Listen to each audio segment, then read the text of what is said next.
Hello, Mikel. Hi, John. I was just going to ask you about the opportunity tomorrow night. What an opportunity. I mean, it's, you know, Gary Martinelli has said it's the biggest game of his life. Does it feel the same for you? What can the atmosphere bring? What an opportunity. It does, and you sense it. You sense the energy, the enthusiasm. That is something unique. Probably one of the biggest games that the Emirates have seen since we built it. And yeah, full of energy, enthusiasm, and can't wait to play the game tomorrow. It's incredible to think that Arsenal never won this trophy, bearing in mind the success that they've had. So what would that mean to you? And also, bearing in mind the season that you've had, just what would it mean to win the European Cup? Yeah, especially with the circumstances that we had this season and how we have overcome a lot of issues and challenges and the fact that the team is here. As one of the 4 best teams in Europe, it tells about the mindset, the spirit, and how much we really want it. So, yeah, we are making history. It's a beautiful story right now, but we want much more. Sam, take off. Hi, Mikel. Hi. We saw how the team invested so much emotional energy and the crowd as well into that Real Madrid game and the atmosphere here. Is it a case of just doing that again? I mean, is it that simple? Tomorrow more, I told them, and I'm not exaggerating when I said, guys, bring your boots, bring your shorts, bring your t-shirts, and let's play every ball together. You know, you want to do something special, that place has to be something special, something that we haven't seen, and I really hope that everybody that comes tomorrow to the Emirates and everybody is watching and following us, it brings that energy with them. Dave, Guardian? Do you feel the weight of history? Arsenal obviously never won this tournament, and it's only the 3rd semi-final. Is that sort of a big part of this? You feel it, especially because we have, fortunately, a lot of people that has worked at the club for many, many, many years, and they've never been in this position, you know, so that tells you how unique and beautiful it is. And yeah, it's the nicest competition for any European club. We never done it, so we need to earn the right to be in that final, and everything is going to start tomorrow. And in terms of PSG, they've been absolutely excellent all season, but certainly since the turn of the year. And yet Villa showed that maybe they can be vulnerable. I mean, do you take anything from what Villa did in that second leg? Yeah, obviously you learn a lot from every game. Is different. I think the context and results from both games are very, very different. The same with Liverpool. But yeah, what I take as well, a lot of things from the game that we played here. You know, and we understand how strong they are as a team, the individuals that they have. But we have the same. So when you get to this stage, I think the margins and the difference between the 2 teams is not big. And is the mindset, is the attitude, and how we're going to play the game tomorrow. Alex from TNT. Mikel, for a lot of the Arsenal fans, the atmosphere in the Emirates for the Real Madrid game was probably the greatest they felt at the Emirates, let alone maybe ever at the club. Would you say the connection between the team and the fans is the strongest it's ever been since you were here as a player and your 5 years as manager? Yes. I think since I experienced and I was part of this as a player, 100%, and hopefully it will be much better because it's very improvable still. And yeah, building your own story and having the experiences that we had lately together, I think it's going to make that relationship and that connection even stronger. And tomorrow we have a massive opportunity as well, as a club, as supporters, to demonstrate who we are and how far we still want to get together. Go to John from the BBC. John Murray. Mikel, in that second half at Villa Park, Luis Enrique said that no other team had dominated PSG like they did, but they had to take risks at the time. So tell us a little bit about how you are brave against this team. Well, I think you've seen it firsthand, the way we approach the game against Real Madrid, the way we approach the game when we played them before, the way we approach every week. That's not going to change. That's who we are. It's our biggest strength.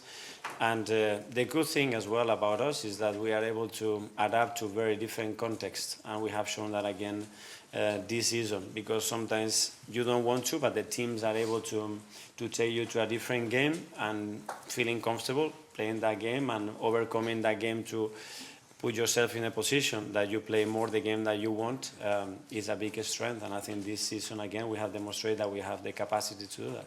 And obviously, second leg, you have to go to the Parc des Princes, which is a daunting prospect. However, what do you take from having gone to the Bernabeu and finished the job?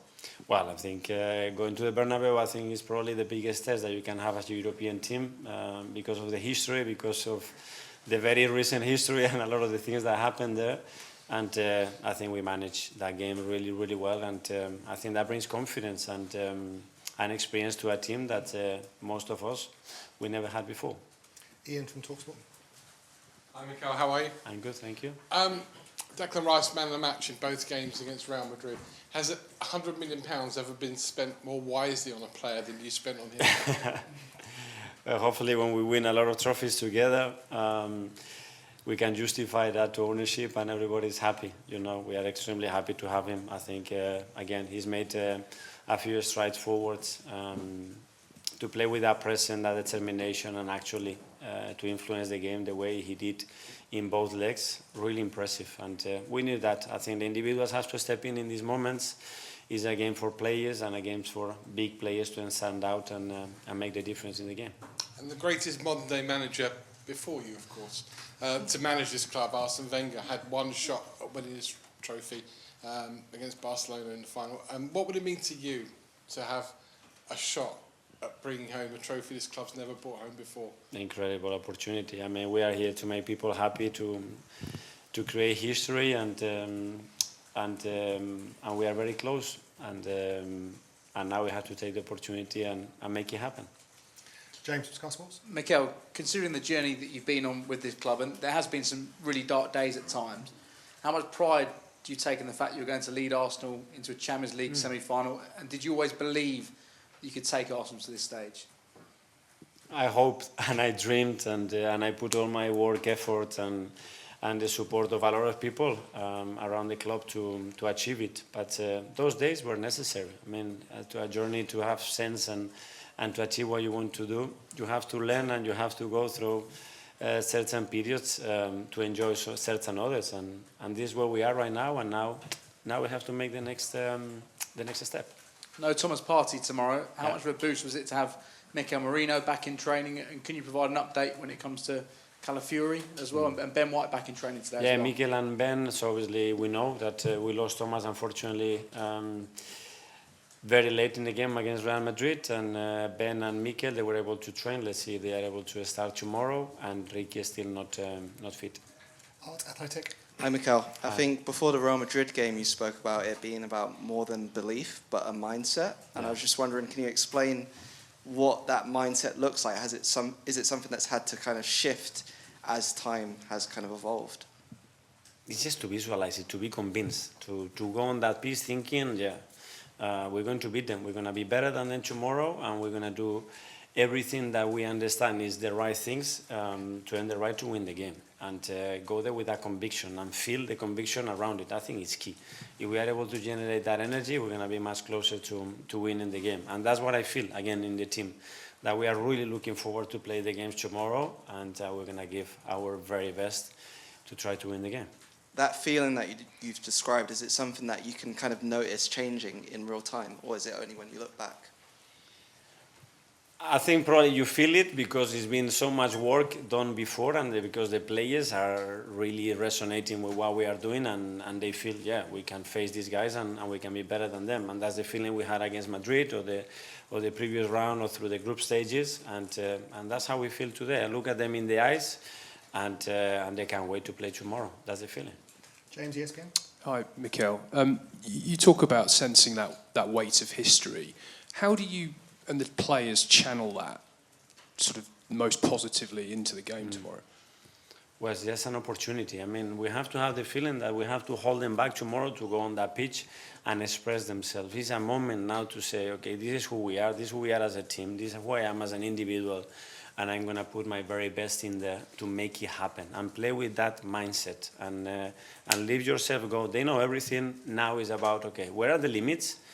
And how far I'm able and how far I want to go. That's it. And we've talked about the game in October here. I mean, obviously there's a lot happened since then. Do you think that game's relevant to tomorrow night? I think we learn from each other, you know, and obviously it was very important for us because at the time as well, they were one of the best teams in Europe and they were performing consistently. They have an excellent coach. They've been together now for a while. and to put yourself into that category, to that level, and say, actually, we can compete and we can beat them, I think was a good preparation I went for what is coming right now. Jordan, son? Hi, Mikel. I think also we've seen it with the English national team and their bid to go and end their run of not winning a trophy, and they talk about the weight of the badge and not being able to shrug that off and forget about the past. How do you do that? How do you shrug off that weight and let players go and play free when...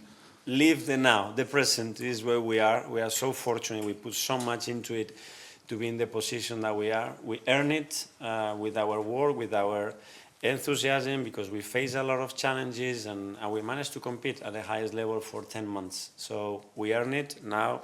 Be present and live the moment. It's a beautiful moment. Let's live it and let's enjoy it. So in this moment, do you avoid talking about the past and what's happened in the past and only today? For me, it's irrelevant. You know, it's part of our history. We can learn things from that. But the past is the very far past or a very short past as well. And I'm very interested with the short past to understand if that helped the team to be in the position that is today, to use a lot of things to be better tomorrow and win again. Tom, Football London? Hi, Mikel. I heard the term one club mentioned before when talking about the men's and the women's team at Arsenal.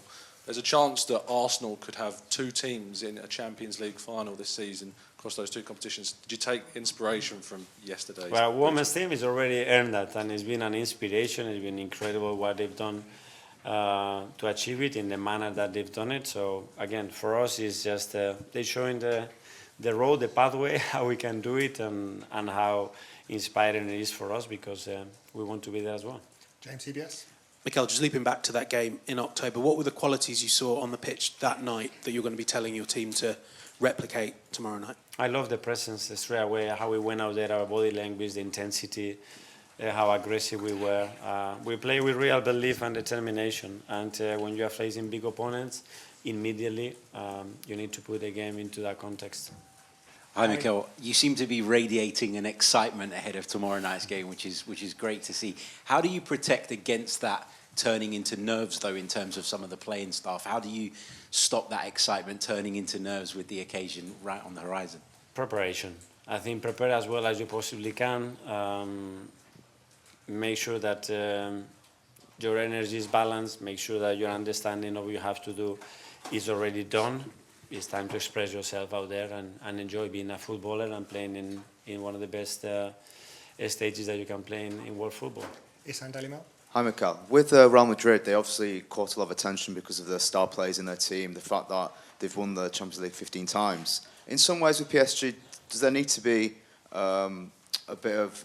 You need to be careful in some ways because of, despite obviously not having that prestige as Real Madrid did, they're still a good team, and obviously... as a team, they're more together rather than just individual parts, maybe. Yeah, very, very different opposition. I think it's a team that is very well worked, with a lot of detail, with a lot of attention to a lot of things, and understanding why certain things happen in the game. And then, yeah, of course, they have the individual talent that we have. If not, we wouldn't be here. Okay, we've got so many hands up, I don't think we're going to get through everyone. So we'll take two more from UK, and then we'll go into a Spanish question, then one question in French, if that's okay. So we'll go with Simon from Mikel, just since that Real Madrid game, for a lot of people, you've become the favourites to go all the way in the competition. Just wonder how that tag sits with you and the players. I think we generated belief that we did it against, again, probably the best opposition that you can face in the competition. And that has generated, I think, enthusiasm and possibilities probably that nobody expected, which is very good. Phil Pierre? Hi, Mikel. I was going to ask a similar thing. So just on that same theme, do you think that Arsenal should be considered the favourites to win the Champions League this year? Well, I think when you look at the history, we go back to the history, no, because we've never done it. So there is so much to do. Hopefully, if somebody believes we can do it, it's because of the performances and what is the team transmitting against the big opposition. If that's the case, okay. And a question behind the gentleman here. Possible? In French, but response in English, yeah. Ok, bonsoir Mikel, Mourad Sefiane pour la source parisienne. On parle souvent de stratégie, de plein de choses, mais est-ce qu'en fin de compte, en demi-finale de Ligue des Champions, c'est pas l'équipe qui va mettre le plus de cœur et le plus d'intensité qui se qualifie le plus souvent en finale? Well, there will be a lot of factors. That's one, certainly, the intensity And the understanding of managing emotional moments is very important, but at the end you have to play your game, and you have to deliver the quality in key moments to earn the right to win a football match against a really good opposition. Okay, finally from Marca. Hello, Mikel. I know you love the present, but you played in Paris when you were very young. Which are your remains about that year with Poch and Gabi, Heinze? And just for a curious thing, I know you are focused on this game, but are you aware of the chaos blackout we have in Spain? Thank you. Well, yeah, one of the best memories that I have as a football player, obviously, was my debut, and it was for PSG. Forever grateful for the opportunity and the experience that I had, which was incredible. They just showed me a picture now with some ex-players that I share. One of them was Ronaldinho as well, and it's a photo that I cannot take over my head. And yeah, again, very grateful. And regarding what happened in our country, very disappointed, very sad, and hopefully we can resolve that issue immediately. Okay, everyone.